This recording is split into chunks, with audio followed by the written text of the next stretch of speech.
When I said publicly in 1991 that the Earth was a living entity that we could communicate with and could communicate with us, people just dubbed me crazy. And now we're seeing scientists who have studied this coming to the same conclusion. Yes. The bottom line is this: everything is conscious.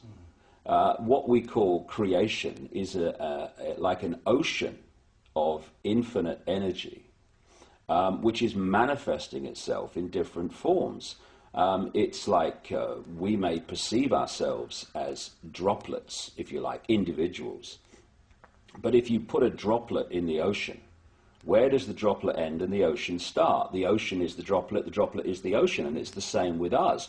You may look as you do, I may look as I do, that wall may look as it does, but they're all expressions of the same energy field, manifesting in different ways. So, of course, the planet itself is a living, thinking, emotional entity. And we are interacting with that energy field. And one of the things the Illuminati have set out to do and are trying ever more to do in the period we're experiencing now is to bring the vibrational state of the Earth's field, the Earth's consciousness, to as low a point as they can. Because we, as human beings, are living in that energy field.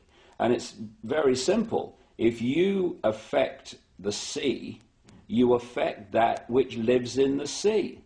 And so the more that they can lower the vibrational state of the planet, the more it becomes, if you like, treacle-like density. The more we living in that energy field are pulled into that state. When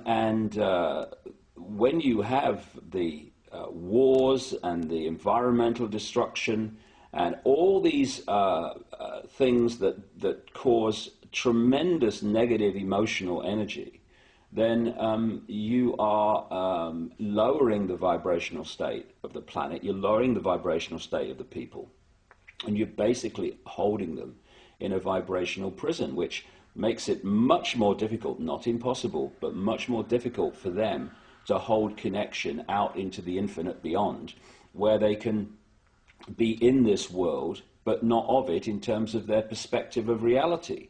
If you disconnect people and hold them in this density, hold them in this illusory reality, they are in this world and they are also of it. And therefore, the only information that they have to get a fix on how they see life themselves and reality in general is through the eyes and the ears. And who controls that? The Illuminati control that through what we laughingly call the education system, the mainstream media across the planet. And that's what they're trying to do. They're trying to disconnect us from multidimensional infinity so that we don't see the world from that perspective and therefore see through the illusion and see through the nonsense and see through the lies. And then once they've disconnected people, they then program this lower level of our consciousness with a reality that suits them. And this is why people who have had a different perspective on life, a different perspective on reality, who have held that connection to some extent out into the infinite, and have expressed that view, expressed that vision of reality and possibility here, they're the ones that are dubbed crazy, lunatics, and dangerous. Why? Not because they are, but because from the point of consciousness that they are perceiving this world, to people who are here, the vast majority, that is just crazy.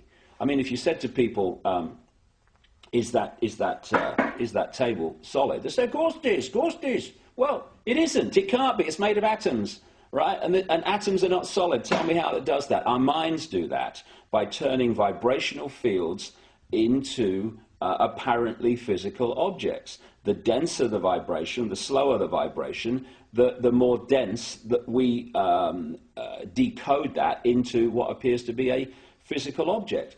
And so someone who's out there and can perceive that sees the world in a completely different way, and because it's different to the norm and the mass norm, which is programmed into people from cradle to grave, they're just isolated and called crazy. When in fact, you know, they're the people we need to listen to. Yeah, and, I remember Stanley Messenger.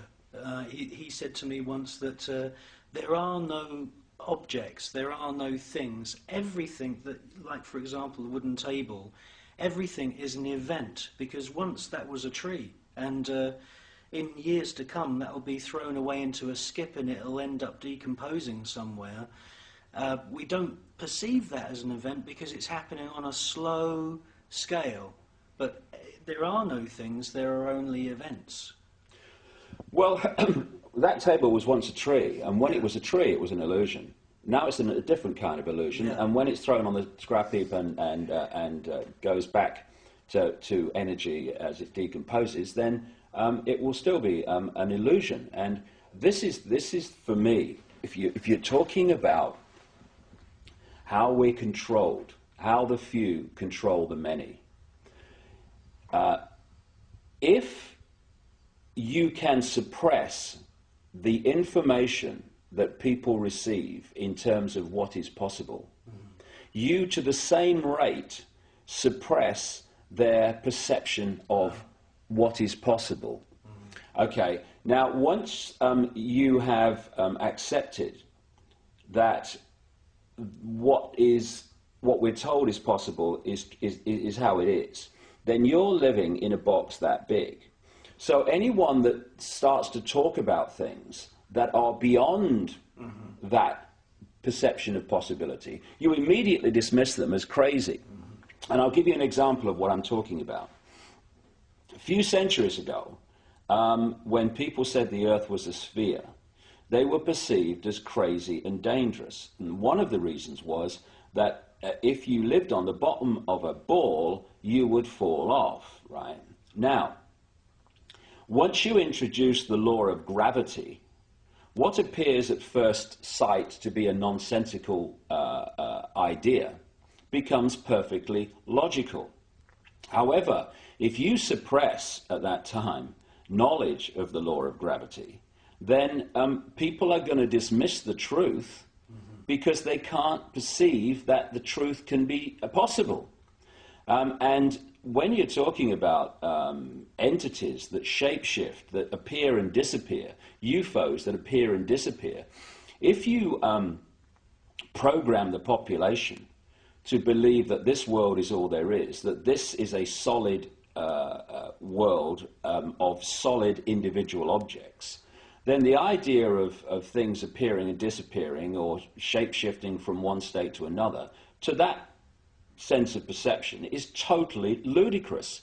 But once you introduce the suppressed knowledge, which is that this world is not solid, and what we're living in is basically symbolically a radio station, in terms of all the radio and television stations broadcasting to this place now are all existing in the space that I'm sitting in. I can't see them. They are not aware of each other unless they're really close on the dial, because they're on different frequencies. And if I'm on or something else is on a different frequency, a seriously different frequency to that wall, then I can walk through it, or something else can walk through it. Just as if I turn my radio on now, I tune into a radio frequency broadcast that's coming through this wall or this window. And so this reality that we think is so solid and all that there is actually like a radio station. And this physical body, this holographic illusion, locks us in, tunes us in like a radio to this radio station, to this reality.